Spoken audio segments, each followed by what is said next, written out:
അപ്പൊ എല്ലാവർക്കും പുതിയ വീഡിയോയിലേക്ക് സ്വാഗതം. വിനീത് ശ്രീനിവാസന്റെ സമയത്തിൽ വന്ന ഏറ്റവും പുതിയ കമ്മിങ് ഓഫ് ഏജ് ഡ്രാമ മൂവിയാണ് വർഷങ്ങൾക്ക് ശേഷം.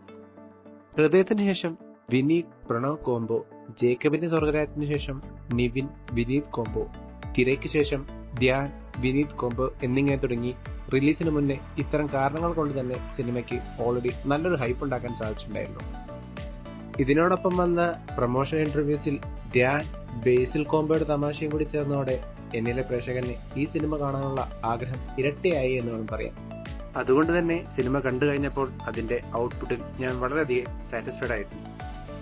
സിനിമയുടെ കഥയിലേക്ക് വരികയാണെങ്കിൽ 70s കാലഘട്ടത്തിലെ കൂട്ടുകാരായ വേണു മുരളിയും തങ്ങളുടെ സ്വപ്നമായ സിനിമയ്ക്ക് വേണ്ടി മദ്രാശിയിലേക്ക് വണ്ടി കയറുന്നതും അതിനുശേഷം അവരുടെ ജീവിതത്തിൽ സംഭവിക്കുന്ന കാര്യങ്ങളുമാണ് സിനിമയുടെ മെയിൻ പ്ലോട്ടായി വരുന്നത്. വിനീത് ശ്രീനിവാസൻ സിനിമകളുടെ ബാക്ക് ബോണായി എനിക്ക് എപ്പോഴും അനുഭവപ്പെട്ടിട്ടുണ്ടായിരുന്നത് റിലേഷൻഷിപ്പിനെയും ഇമോഷൻസിനെയും കൃത്യമായി ബ്ലെൻഡ് ചെയ്യുന്ന രീതിയാണ്. അത് തന്നെയാണ് ഈ സിനിമയുടെ മെയിൻ പോസിറ്റീവുകൾ ഒന്നായി എനിക്ക് തോന്നിയിട്ടുള്ളത്. സിനിമയുടെ ആദ്യ പകുതി മുഴുവൻ വേണുവും മുരളിയും കണ്ടുമുട്ടുന്നതും അവർക്കിടയിലെ ബോണ്ടിങ്ങും അതിനുശേഷം അവർക്കിടയിൽ ഉണ്ടാകുന്ന കോൺഫ്ലിക്റ്റുകളും കാണിച്ചുകൊണ്ട് വളരെ ഇമോഷണലി കൺവേ ചെയ്തുകൊണ്ട് തന്നെയാണ് വിനീത് ശ്രീനിവാസൻ ഓരോ സിനിമകളും ഒരുക്കി വെച്ചിട്ടുണ്ടായിരുന്നത്. അവയെല്ലാം വളരെയധികം തന്മയത്വത്തോടെ ഈസിയായി ധ്യാനും പ്രണവും പോർട്രേ ചെയ്തതായി എനിക്ക് അനുഭവപ്പെട്ടു. അവർക്കിടയിലെ റിലേഷൻഷിപ്പിനെല്ലാം നല്ല രീതിയിൽ എസ്റ്റാബ്ലിഷ് ചെയ്യുന്ന രീതിയിലാണ് വിനീത് ശ്രീനിവാസൻ ഓരോ സീനുകളും അവർക്ക് നൽകിയിട്ടുണ്ടായിരുന്നത്. അതുകൊണ്ടൊക്കെ തന്നെ സിനിമയുടെ ഫസ്റ്റ് ഹാഫ് കഴിഞ്ഞപ്പോൾ തന്നെ ഒരു മുഴുവൻ സിനിമ കണ്ടു തീർത്ത പ്രതീതിയായിരുന്നു എനിക്ക് അനുഭവപ്പെട്ടിട്ടുണ്ടായിരുന്നത്. വളരെയധികം ഇന്റൻസും ഇമോഷണലുമായ ഫസ്റ്റ് ഹാഫിന് ശേഷം സെക്കൻഡ് ഹാഫിലേക്ക് എത്തിയപ്പോൾ സിനിമയുടെ ടോൺ മാറുന്ന കാഴ്ചയും അതുവരെ ഡ്രാമ മോഡിൽ പോയിരുന്ന സിനിമ സെക്കൻഡ് ഹാഫിലേക്ക് ശേഷം പ്യുവർ എന്റർടൈനർ ആയി മാറുന്ന കാഴ്ചയും എനിക്ക് കാണാൻ സാധിച്ചു. ആ ടോണൽ ഷിഫ്റ്റിന്റെ അമരക്കാരൻ എന്ന് പറയാൻ സാധിക്കുന്നതോ ദ എന്റർടൈനർ നിവിൻ പോളിയുടെ ഇൻട്രൊഡക്ഷൻ.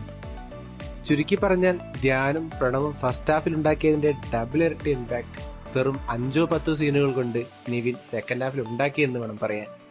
വിനീത് പറയും പോലെ നിവിന്റെ ഹ്യൂമർ ഏരിയയിൽ അവനെ വെല്ലാൻ ആരുമില്ല എന്നുള്ളതിന്റെ ഏറ്റവും വലിയ ഉദാഹരണമായാണ് വർഷങ്ങൾക്ക് ശേഷം എനിക്ക് അനുഭവപ്പെട്ടിട്ടുണ്ടായിരുന്നത്.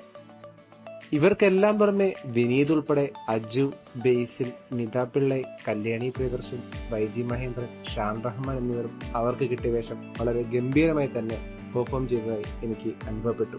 അതേപോലെ തന്നെ അമൃത് രാംനാഥ് ചെയ്ത മ്യൂസിക്കും BGMഉം സിനിമയുടെ മൂഡിനോടും ടോണിനോടും വളരെയധികം ബ്ലെൻഡ് ചെയ്തു പോകുന്ന കാഴ്ചയും എനിക്ക് കാണാൻ സാധിച്ചു. ഇതോടൊപ്പം തന്നെ രഞ്ജൻ അബ്രഹാമിന്റെ എഡിറ്റിംഗും വിഷ്വൽസിന്റെ സിനിമാറ്റോഗ്രാഫിയും സിനിമയുടെ മുഴുവൻ ആർട്ട് വർക്കും വളരെയധികം മികച്ചതായി തന്നെ എനിക്ക് അനുഭവപ്പെട്ടു.